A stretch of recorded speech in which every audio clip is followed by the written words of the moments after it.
Begin the recording. So I am Dr. Kyle Haney. I am one of the staff psychologists at CBT DBT Associates.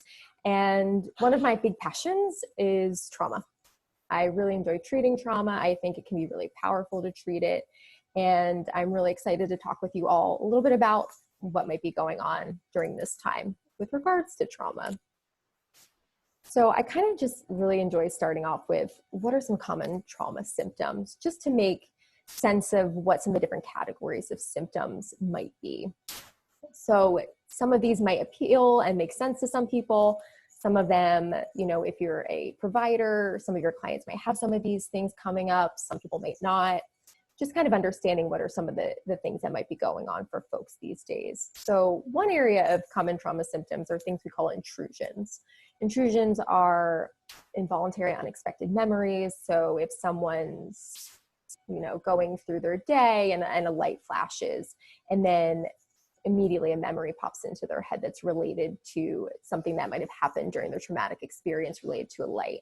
And it's not something that was actively chosen to think about. It kind of comes in and can be very distressing. We also find that certain upsetting dreams or nightmares can be increasing during this time. There's the quality of sleep we know is really going down for a lot of folks. And when that's happening, there's an increased likelihood of nightmares and vivid dreams that could occur. And these, of course, can be very upsetting and can be both related to the content of the trauma or even peripherally related. And this can feel really unwarranted and feel really upsetting and then impact further mood and emotion symptoms. Flashbacks. So flashbacks are kind of more intense, unexpected memories. They feel very real in the moment. They feel like the event or pieces of the event are happening again in real time, even though this is not at the time of the trauma, but it feels like it's kind of intruding as if it was happening in this moment. I know anecdotally myself, I'm finding more of my clients are having feelings of dissociation. So dissociation being feeling out of touch with reality in the moment, feeling as if one is not grounded in the present, whether that be kind of losing sense of physical sensations, feeling that we might be kind of, wafting through physically. This also could be, feeling that we're mentally not connected to what's happening to us right now. And during these moments, some people might feel like they're losing track of time, losing track a little bit of even like time and space. And this can last for a few minutes, up to even an hour or so. And this can be very, very unsettling. And again, this often is not a conscious choice to kind of check out, so to speak. This kind of just comes upon someone when a trauma cue or trauma trigger might be occurring in their environment. And it's a way to protect oneself. There, of course, are feelings of increased distress upon reminders of the traumatic event, and distress is different for everybody. It's subjective in what that might look like or feel like to someone, as well as an increase in bodily reactions to these sensations. Racing heart, kind of feeling keyed up or feeling on edge, like, there's that fight or flight response that's happening, difficulty breathing, nausea, upset stomach. This also could be feeling lightheaded, migraines. All of these things are what we call intrusion. So they're impeding unexpectedly and unwanted in someone's life. Especially right now, there might be a lot of avoidance of the reminders and also avoidance of thoughts and feelings related to one's traumatic experience. It can be avoidance of reminders just, if we're in one's home and there's someone's watching a TV show, or there's, more social media content at this time because people are home and that's what they're doing. And we might be avoiding social media or contact with certain people. At night, thoughts, the brain is a little bit more free at those times to be thinking about what's going on. And at those times, we might be trying to push away or avoid or really kind of block out, like, oh, can't think about it. I don't want to have this right now. And those thoughts and feelings, guilt, shame, even fear, sadness, and anger might be in that urge to kind of shut down. And you might be noticing that there's an increase in that urge to cut things off right now. We also might be having an increase in negative thoughts or just negative emotions in general. And I know negative is kind of a judgment, but it's negative for you. So this could be unhelpful beliefs or self-criticism for ourselves. Maybe more beliefs about If only I did this, or I shouldn't have done that. That was so stupid. That was so silly. It could also be more negative thoughts about others, that, people are bad, that, perhaps even the world is an unsafe place. And we're in the middle of a pandemic right now. There's very, very strong kernels of truth to fears about safety and of our own physical health. So it makes perfect sense then that these negative thoughts might be looped into that and how they might relate to your trauma. We might start feeling more detached from our own thoughts, from our own feelings, kind of different than dissociation. Dissociation is like very, very strong in attachment, but just kind of feeling like I'm not really grounded as much as I would like to be. Or feeling like loss of interest or difficulty feeling joy, that you're going through and doing the things that typically bring you pleasure, whether it's connecting with others as best as we can during this time, remotely or distancing, reading, taking in certain shows or hobbies that you might like. And you might be noticing that just the joy and the interest really isn't there. And then last, there's this category of what we call increased arousal. So a lot of physical arousal, maybe persistent irritability. And that might not be particularly common for you, but right now there's just everything's kind of biting or feeling on guard. We sometimes call this hypervigilance, but there's this sense of always being on the lookout, fears prompting you to kind of being very hyper aware of what's going on in your surroundings. That fight or flight system is really up and ready to go. There might be a startle response. Sometimes people might find that someone walking in the room or a loud noise might quickly startle them much more than it typically would at this time. Difficulty sleeping. I feel like I'm hitting this across the board with a lot of folks. Just sleep hygiene and, intrusions and difficulty with sleeping are really prominent right now. As well as difficulty concentrating, that the mind is really just taking oneself off into a place that's quite unhelpful and really not what you're choosing to do or where you're allowing your brain to really want to go. But it's much harder to wrangle it back in, so to speak, and kind of reorient yourself to what you're doing now.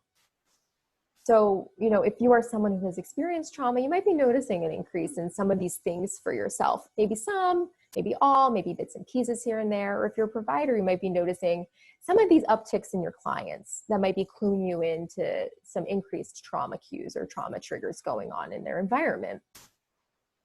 So why now? Right? This is a global pandemic and what I might call collective trauma. This is an experience that everyone in many ways in different intensities is experiencing right now.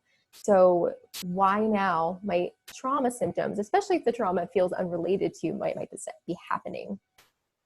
So I like to use metaphors to explain how trauma gets kind of stored and integrated into our memory. And I like to think of it like a filing cabinet. So experiences in one's life are kind of stored in this kind of array of filing cabinet. And this is a bit simplified. I wish our brain was that simple, and I know that it's not. Yet I think of it that kind of this way. And the different files are kind of organized by associations and relatedness. So all of my experiences in college might be in one area, and they might be kind of close to social relationship experiences because they're kind of related, even if it's friendships from high school or from living in the New York area. They're kind of near each other. Associations related to certain locations, right? So going down the Jersey Shore when I was a kid might be near the vacation I went to in Mexico one time because they're kind of beach related. So they're all kind of organized by association and relatedness. And they're in, ideally, neat files. When we want to think about them, we take them out, we look at it, maybe some associations come up because the file was nearby, and then we put it back and we shut it and we're done with it. However, traumatic experiences are really often not filed so neatly. I wish they were, but they're not. Because in those moments, our brains are really trying to protect us when the trauma occurs. And immediately afterwards, we're trying to just kind of resolve what's happening. So that ability for some people to have that file be neat and put away in the drawer, it doesn't really happen. So imagine a file that's got paper sticking up and you can't really shut the drawer. Like you kind of shove it shut, but it pops open every so often, right? Or those papers, when you push it in there, they kind of spill out into all those nearby folder categories that are somewhat associated. So during this time, those intrusions, those nightmares and things are happening because that drawer is coming open a lot more. That file that's being shut is really popping open, and you're not choosing when you're opening it. It's kind of falling out on its own. And some of those other associations, a sound, a smell, even feelings of isolation, being trapped, that category of feeling out of control, perhaps. A lot of it's happening to us right now in a pandemic like this is we don't really have control. We have some, of course, yet I can't control when a vaccine may or may not be developed. You know, I can't necessarily control how other people might be walking down the street with or without their masks. I can control my own behavior, but it can feel very isolating, very trapped, and perhaps that sense of out of control. So as this is occurring, all those files are popping open, and those trauma symptoms are probably stuck in there a little bit too, because often with trauma, people feel isolated. There are sensations of being trapped or feeling out of control. So all of those things are kind of filing out a little bit more often than they typically would. And again, this is often out of our choice. This isn't an effortful decision. It's kind of just popping out on its own. So keep this in mind if this metaphor works for you when we talk about a little bit about how certain approaches or certain treatments to trauma can be helpful. But I really think that this explains a lot why now in this isolating, quarantining, so to speak, time, people are noticing an increase in trauma symptoms, even if their trauma is not related to being isolated per se, or in a physical health crisis, a medical health crisis. All of these associations and the way our trauma was kind of filed in the brain have prompted this to kind of peak and perhaps ebb a little bit more and flow than we would want right now. So what do we do about it? What are some strategies to help manage symptoms in the moment? And when we're treating trauma, we really think about it in two tiers. Symptom management first, right? Stabilization. We don't want to get into the depths of treating someone's trauma if symptoms are really acute. That would be probably not doing due diligence to both the person I'm treating to really say, let's dive in and let's figure out and do the depths of this trauma work if symptoms are particularly acute. Someone needs their resources and strategies available to them to be able to manage those symptoms when you're going through the trauma treatment or the trauma therapy protocols, as well as trying to take a little bit of that edge off for that person. We want them to feel like they're able to tolerate the work of trauma and really get through. So some of these strategies are a smattering of CBT and DBT skills. That is what our practice does. That is our bread and butter. And these are two approaches to treating mental health issues that really are tried and true and very backed in behavioral science and research. So I thought these are some of the most helpful. So perhaps if you're a clinical provider, you might know some of these strategies. If you're clients or people who've experienced trauma, you may have heard some of these things along the way. The first is a DBT skill that we call TIP. It's an acronym and it stands for a couple of different things. T being temperature, specifically cold temperature, I'll explain in a second. I for intense exercise, and P for paced diaphragmatic breathing, as well as a skill of progressive muscle relaxation or PMR, but I table that one for the time being.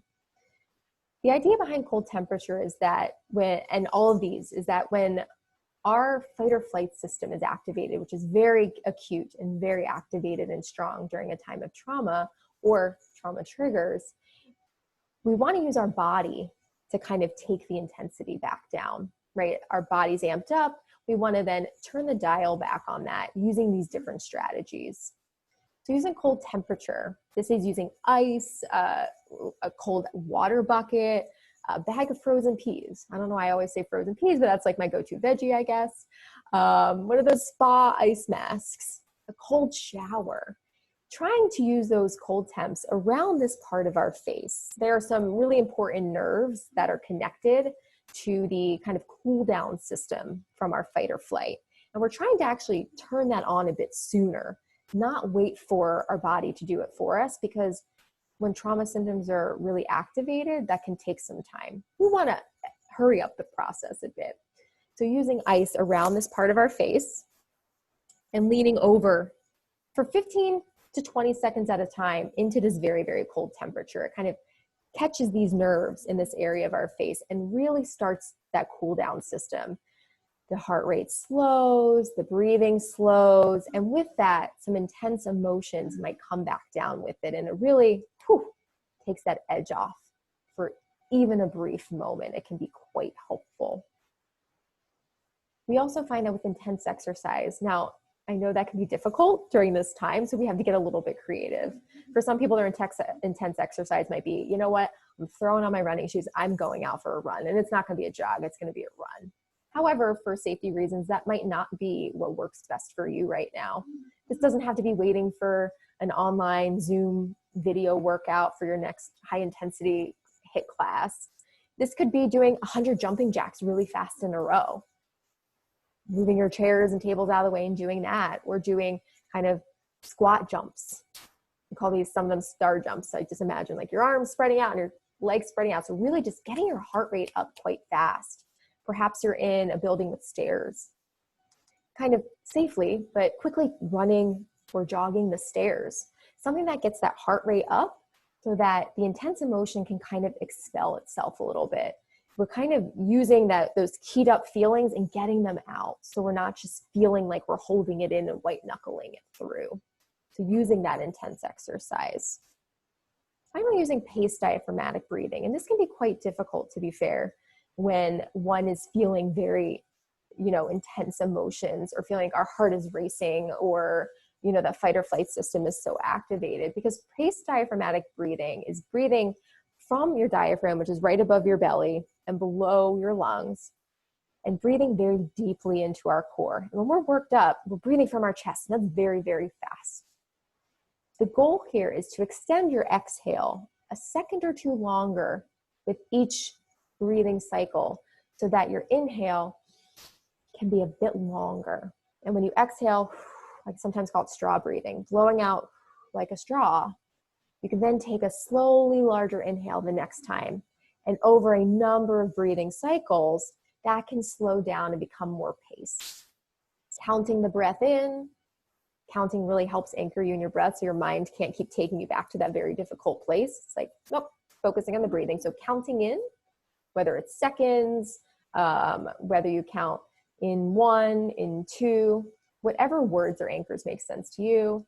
Taking a quick pause, and then blowing your air and your exhale back out.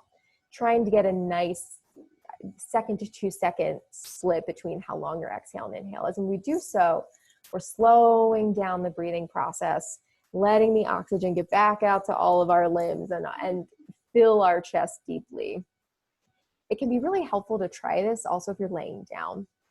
It's very, very difficult sometimes to do this when we're sitting up, because we're more likely to breathe from our chest.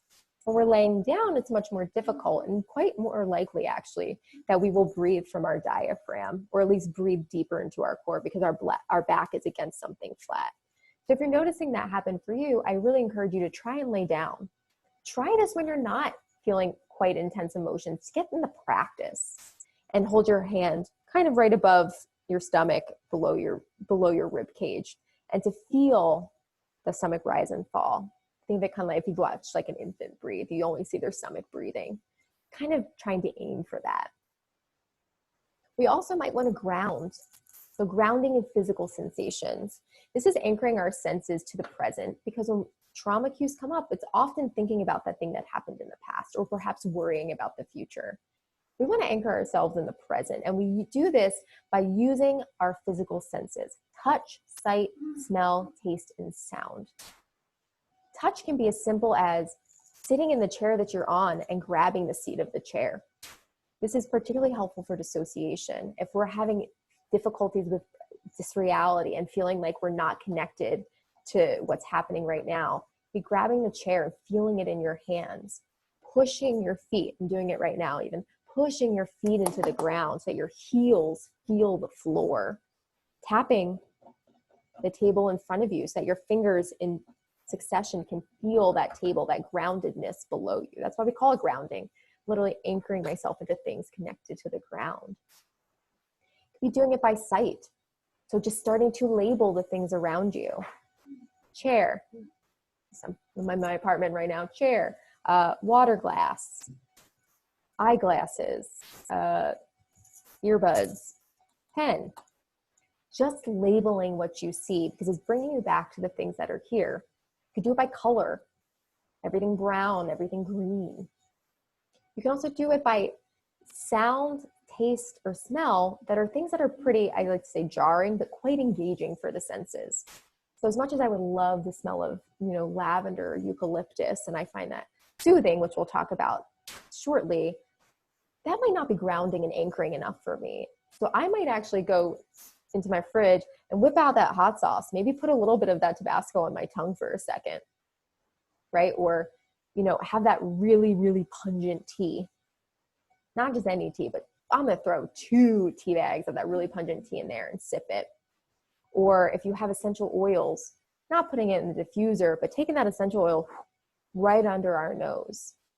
Eating something, having a snack or a little piece of candy that's particularly really sour or really, really hot, like red hot, something cinnamon or cinnamon gum. For sound, as much as I love like classical music and, some people work to jazz music to kind of get their mind anchored, that might not be engaging enough. Put on that jazz music that's kind of chaotic, right? Put on like Beethoven's most intense symphony, so you hear the pounding of the drums and the timpanis. Put on music and crank it really loud. Please don't blast your eardrums out, of course, but something that really pulls your attention in. So in that moment, you have no other option but to ground yourself in those physical sensations right now. The later 2 strategies are a little bit more nuanced, not quite as jarring in those moments. Engaging the skill of mindfulness. Now, I know mindfulness is a strategy that's really starting to bring itself into CBT, DBT, as well as other therapeutic approaches, emotion-focused therapies, compassion-focused therapies.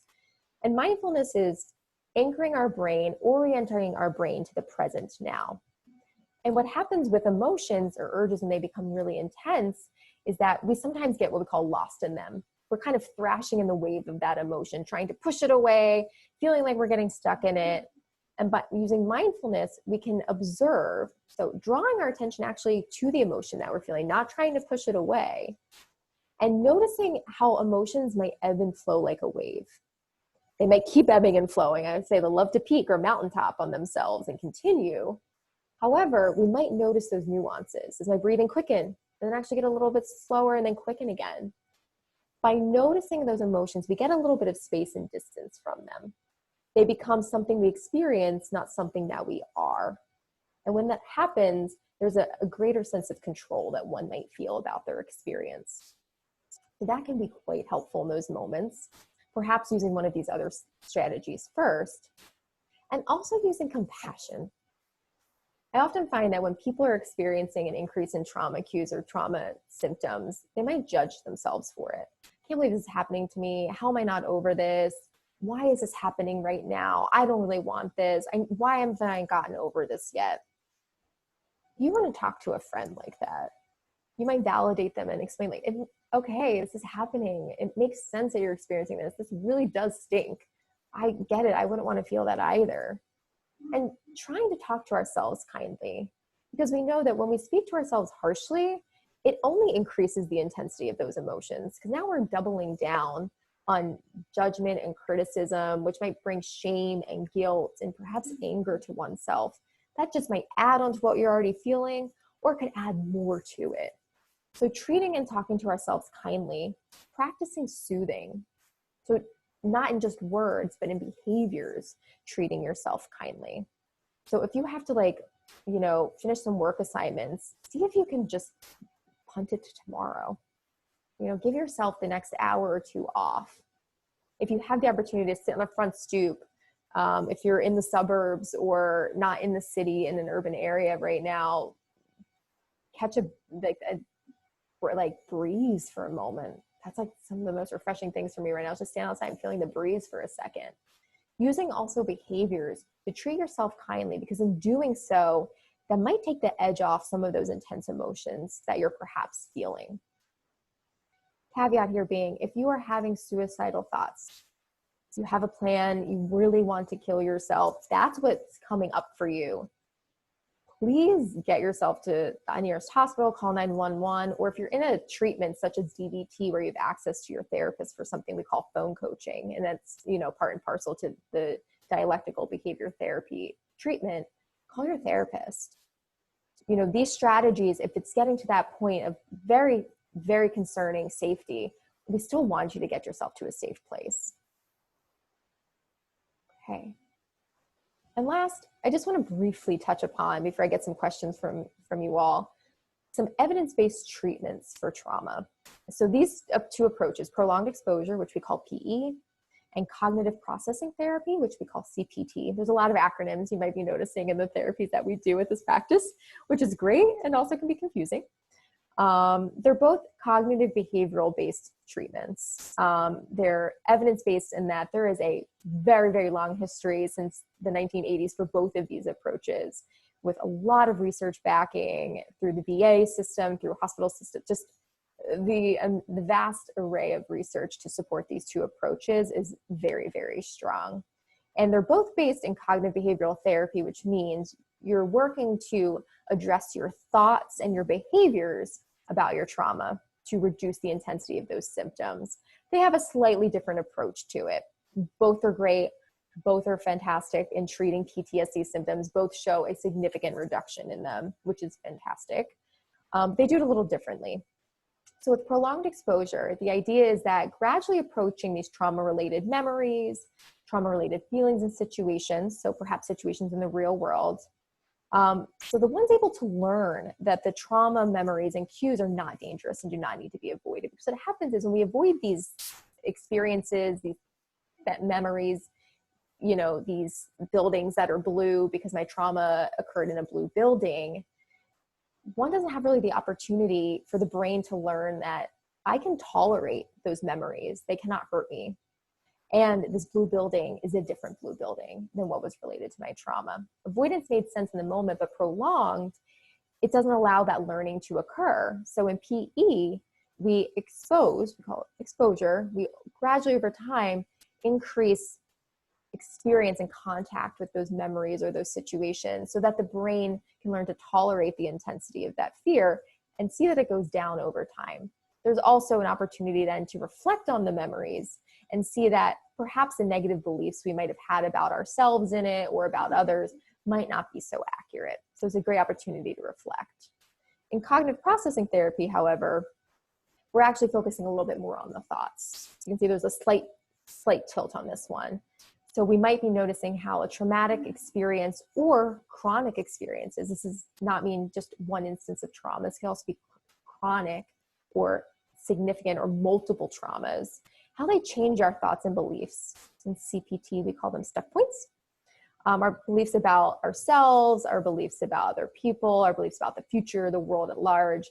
And these unhelpful thinking patterns then affect how we feel and how we behave, perhaps the avoidance patterns we've developed or the way that we have relationships. So we work to modify or actually reevaluate some of those stuck points to see, are there different ways of viewing the situation, viewing the world, so that we're able to have less intense emotions and perhaps avoid less or engage more with the things that we want to do in our lives. So given all of this, my very brief talk, I first want to say thank you guys for just listening to me and hopefully getting something from this discussion. It's really exciting for me to be able to talk about this because I have a great passion for it. I'm going to give you all a few minutes to, in the chat section of Zoom, ask me any questions. I'll give you like a minute. I will do my best to answer them as best as I possibly can. And while this is up here, before I stop the little screen share, I put my email. At the end of the little, after the ampersand is the same for everybody to practice, but my last name at cbtdbtassocs.com. If you have additional questions, if your provider have referrals for us, we are still doing this remotely, all the way through. And there's actually great research to show that trauma treatment is just as effective remotely, which is awesome. Or if you yourself are interested in treatment, feel free to email me or intake at cbtdbtassocs.com. Put you in touch with our intake coordinator, who does a lot of facilitating of answering inquiries, ask interest about our program, can tell you a little bit about kind of the ins and outs of all of those things. So that is there for all of you. I'm going to stop our share for the time being so I can get our chat up. And if anybody has any questions, feel free to just shoot me some right now. Give everybody a minute or two.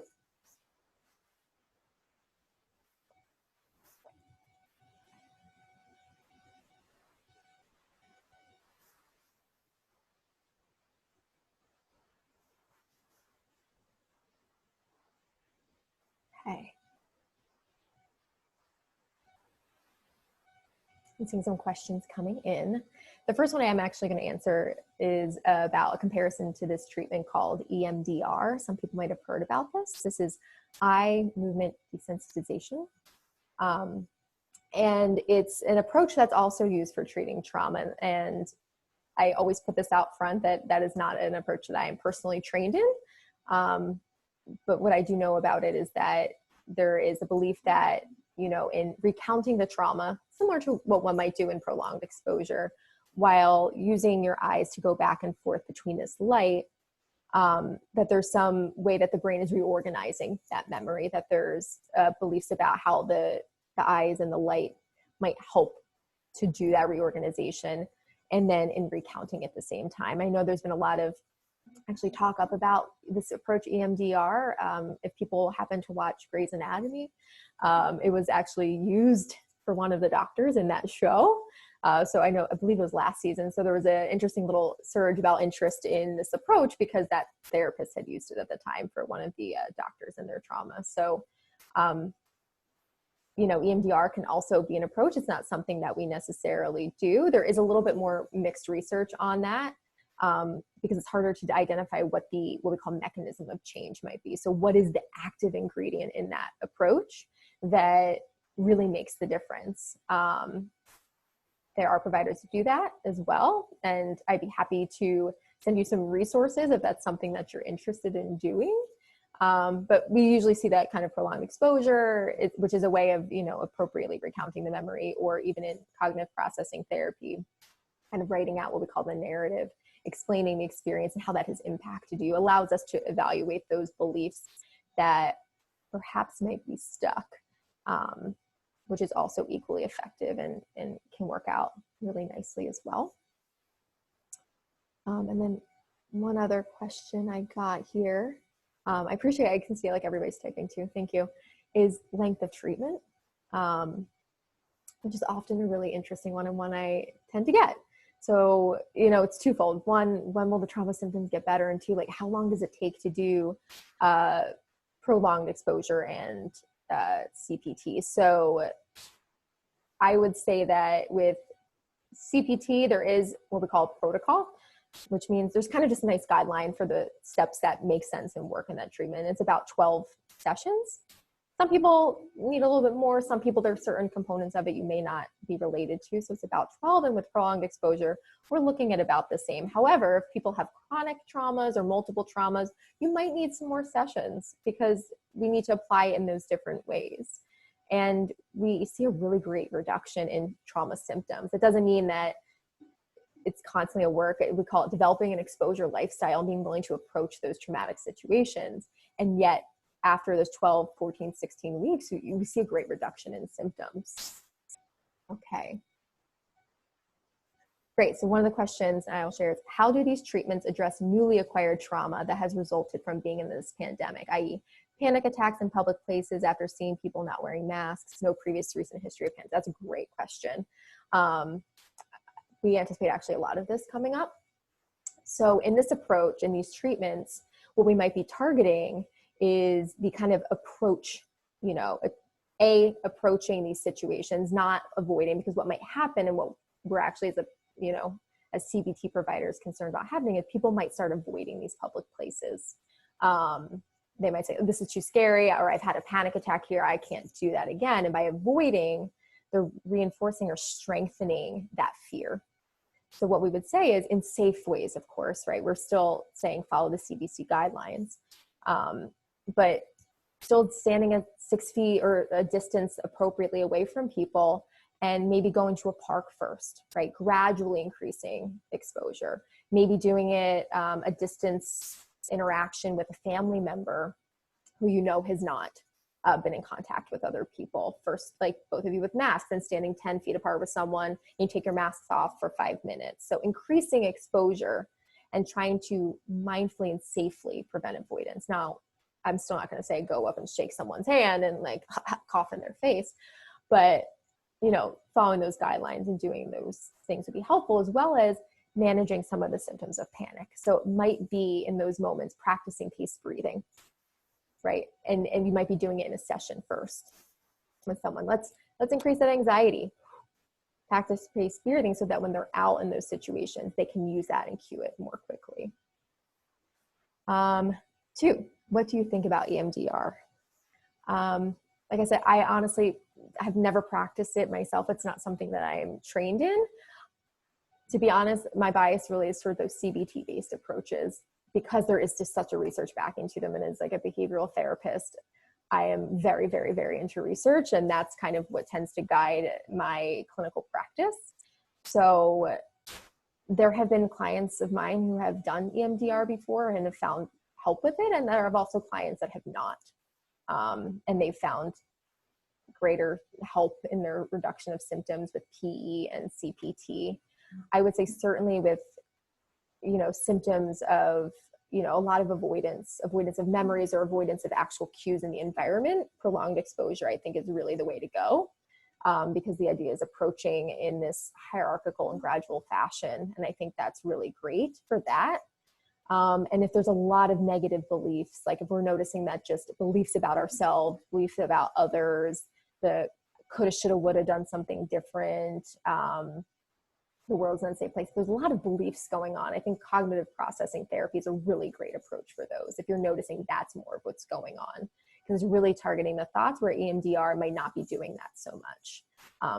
Similarly to prolonged exposure, but if you're really noticing the thoughts are the problematic piece, CPT would probably be best for that. And another question. Thank you guys all. This is so great. So this individual's been practicing mindfulness, which has been amazing, which is great. Unstructured time. Involuntary thoughts can escalate without structure. So get that. Caught in thoughts, emotions, and memories when much time has passed. For structuring right now in order to help with PTSD. Structured time, great question. So in this, I would say finding structure for yourself that is both maintainable and doable, right? So just like with using structure for any mental health issues, depression, anxiety, we want to make goals and structure for yourself that feels accomplishable, right? So if I'm going to then rigidly structure my day and I get up at this time, then have breakfast, and then I'm going to read for an hour, and then I'm going to do this workout, and then I'm going to have my mindfulness practice. And then if something goes off track, we often find that people have a much more difficult time sticking with it. We might then become self-defeating. We might say, it's not worth it. This is too hard. Any of those things might happen. So in that sense, I say developing a structure that has buffer room, right? Generally, I'm going to wake up around this time. I would say aiming for a wake up time and aiming for a bedtime are the first and probably most important pieces of developing structure, because setting our sleep cycle just from a biological and mental health, emotional connection is super, super important. So setting that wake time-ish, setting that bedtime. And then really making sure we're being mindful of meals for structure, some sort of physical activity each day, even if it's a walk, if it is a yoga practice, if it's stretching even. In our consultation team, we did stretching this past week and it was great. I was like, wow, I didn't really realize I needed stretching. If it's taking a walk just around your block, if it is doing something that's like a workout video, putting some sort of 20 to 25 minutes of activity into your day, and then structuring your time with, I would say, one activity that you find enjoyable and at least one activity that makes you feel fulfilled, or what we call builds like mastery. So something that makes you feel accomplished, because at least for myself, I'm finding that accomplishment is hard to do, especially if, you know, people are being furloughed, if jobs aren't happening as much, if like even just workload is decreasing. A lot of people get fulfillment and mastery from their jobs. And if that's not happening, we really want to fill that in another way. So if we're thinking structure, we're thinking about basic self-care, wake time, bedtime, getting meals, some level of activity, even if it's 20 minutes of walking, doing laps in your apartment. That can be totally fine. Stretching, great. And then having an activity each day that brings you a little bit of joy, even if in the moment you're not feeling that joy. We don't want to give up on it because it adds up over time. And an activity that makes you feel accomplished and masterful and like I did something today.